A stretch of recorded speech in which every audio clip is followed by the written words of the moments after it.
Assalamualaikum warahmatullahi wabarakatuh. PGRI Kabupaten Jember hadir lagi ya dalam rangka mengkritisi penyelenggaraan pendidikan baik yang dilakukan oleh pemerintah daerah maupun oleh masyarakat gitu ya. Karena ketiga-tiganya ini berpengaruh.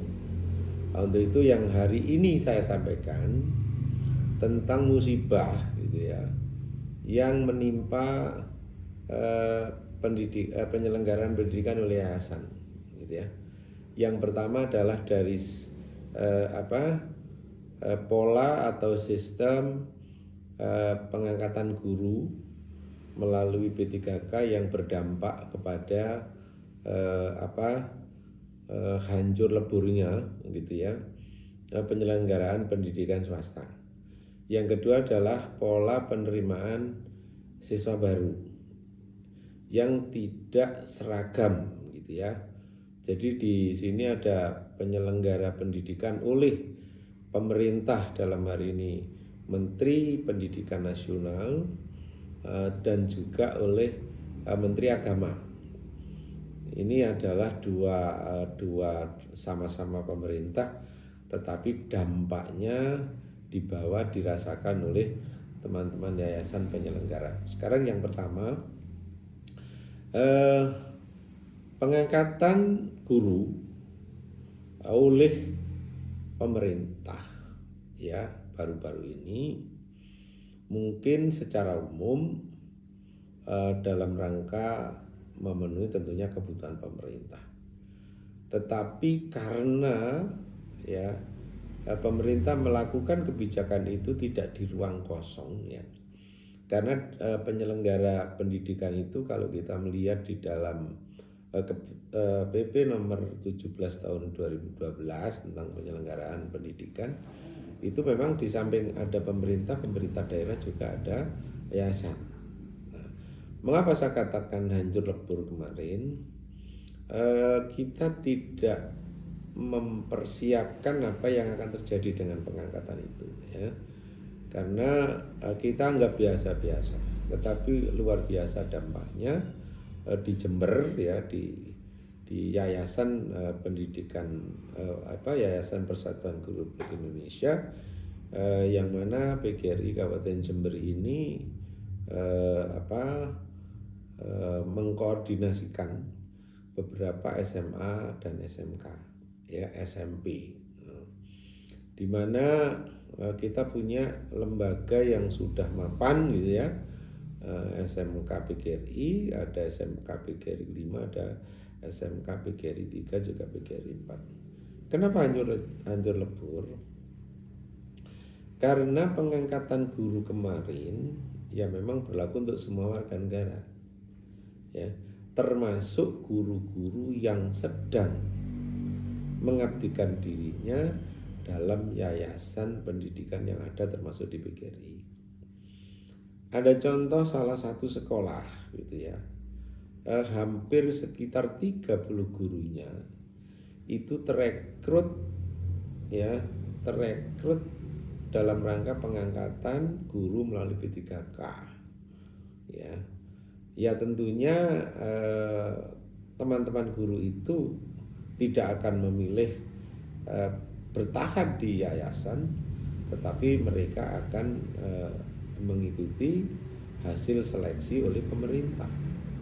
Akibatnya dalam tempo yang singkat gitu ya, guru-guru di satu SMK itu langsung resign, langsung berhenti karena menjadi guru P3K. Apa yang terjadi pada yayasan tentunya tidak bisa kita bayangkan ya, karena kejadian ini adalah bersifat mendadak dan tidak diperkirakan gitu ya. Bagaimana yayasan, bagaimana kepala sekolah oleng seketika karena guru-guru terbaiknya ya secara tiba-tiba keluar dari sekolah yang bersangkutan. Makanya kita berharap ya untuk yang akan datang ya adalah peraturan bahwa, karena saya pikir apa yang diselenggarakan yayasan itu linier dengan apa yang diselenggarakan oleh pemerintah. Karena mereka sama-sama ingin mencapai tujuan pendidikan yang ada di dalam Undang-Undang nomor 20 tahun 2003 tentang sistem pendidikan nasional. Tujuan itu arahnya sama ke sana. Ya, tapi karena memang pemerintah ini yang jelas ya dituntut oleh konstitusi dan seterusnya, dan masyarakat ingin berpartisipasi. Tapi bagaimana ini menjadi perhatian ya? Bagaimana inisiatif masyarakat ini supaya tetap tumbuh untuk membantu pemerintah ya.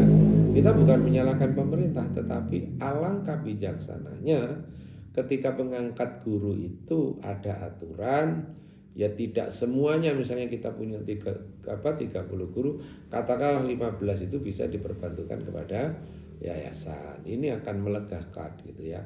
Yayasan juga merasa bangga diperhatikan oleh pemerintah, dan sebagian gurunya yang sudah bagus juga bisa digunakan oleh pemerintah. Tapi kemarin tidak. Ada yang satu sekolah itu tinggal satu gurunya ya.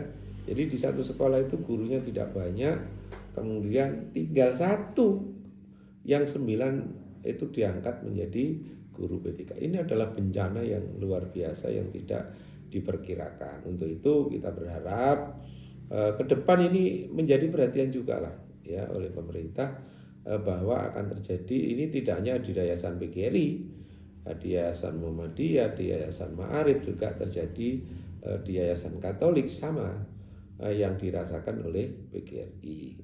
Ya makanya mudah-mudahan ini bisa dipikirkan secara bijaksana sehingga penyelenggara pendidikan oleh masyarakat atau yayasan ini tidak kolab karena adanya kebijakan yang belum berpihak kepada kepentingan masyarakat gitu ya. Kemudian yang berikut tentang sistem penerimaan siswa baru atau sistem yang sekarang itu istilahnya adalah PPDB ya. Nah ini ini juga sistem yang dikembangkan oleh pemerintah, bagus sih gitu kalau melihat dari sisi pemerintah gitu ya. Tapi bagaimana kalau dilihat dari sisi penyelenggara pendidikan oleh masyarakat atau yayasan gitu ya. Dengan apa yang dilakukan oleh pemerintah, ya memang pemerintah itu punya kewajiban konstitusional harus bisa melayani sebanyak-banyaknya masyarakat Indonesia untuk mendapatkan akses pendidikan yang baik dan yang bermutu gitu. Kita tidak menafikan itu, tetapi kembali lagi seperti tadi pengangkatan guru, pemerintah juga bijaklah bahwa ada yayasan yang umurnya sudah puluhan tahun gitu ya, membantu pemerintah, kemudian tiba-tiba dengan kebijakan PPDB itu sekolah ini menjadi kolab gitu ya, karena dengan penambahan jumlah pagu kelas gitu ya di sekolah-sekolah negeri, ini tentunya tidak memberikan kesempatan kepada yayasan untuk dapat berkiprah dalam rangka meningkatkan kualitas pendidikan di Indonesia gitu ya. Dan juga lebih parah lagi karena ada penyelenggara pendidikan ya di lingkungan Kementerian Kementerian Agama ya. Kementerian Agama itu punya MI, punya LA, punya MA dan seterusnya ya. Mereka juga memang tidak terikat dengan peraturan PPDB yang diberikan oleh lingkungan Kementerian Pendidikan. Ya, dampaknya kalau kita yang ada di lingkungan pendidikan memang konsisten zonasi, tetapi mereka yang di Kemenak ini tidak memikirkan tentang zonasi, sehingga MI dalam menerima siswa itu bisa radiusnya bisa puluhan kilometer dari sekolah gitu ya. Ada jarak 10, mereka ditarik, mereka diterima oleh sekolah-sekolah atau madrasah yang diselenggarakan oleh Kementerian. Ini juga begitu kalau bisa gitu loh ya. Ini adalah bagaimana membangun sebuah kerukunan, bagaimana membangun sebuah kebersamaan. Ini pun kalau bisa juga tidak membuat kebijakan-kebijakan itu ya artinya kepentingannya hanya berdasarkan kepentingan kelompoknya sendiri gitu ya. Kita ini sudah harus mulai dihilangkan ya, berpikir kelompok, berpikir kedaerahan, berpikir kesukuan itu memang harus sudah dihilangkan karena kita sudah menerima Pancasila sebagai dasar negara, sebagai filsafat bangsa Indonesia. Tentunya marilah ego kesukuan, ego golongan ini tidak mengedepan gitu ya. Sehingga termasuk dalam PPDB itu ya meskipun tidak ada peraturan secara tertulis di lingkungan Kementerian Agama untuk tidak melarang siswa dari mana-mana, tapi juga bisalah menghargai teman-teman yang di lingkungan pendidikan nasional itu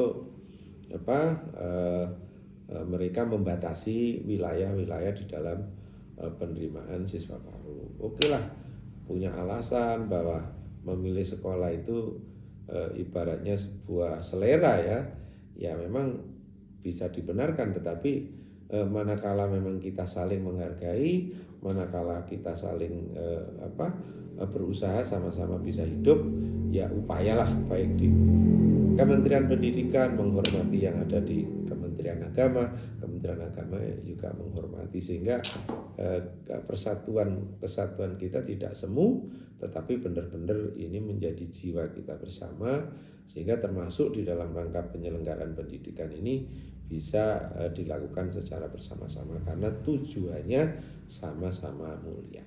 Inilah persoalan yang sering disampaikan oleh teman-teman sebagai musibah karena ada kebijakan-kebijakan yang memang tidak memberikan toleransi kepada penyelenggara pendidikan yang selama ini sudah membantu pemerintah. Demikian, terima kasih. Selamat berjumpa lagi. Assalamualaikum warahmatullahi wabarakatuh.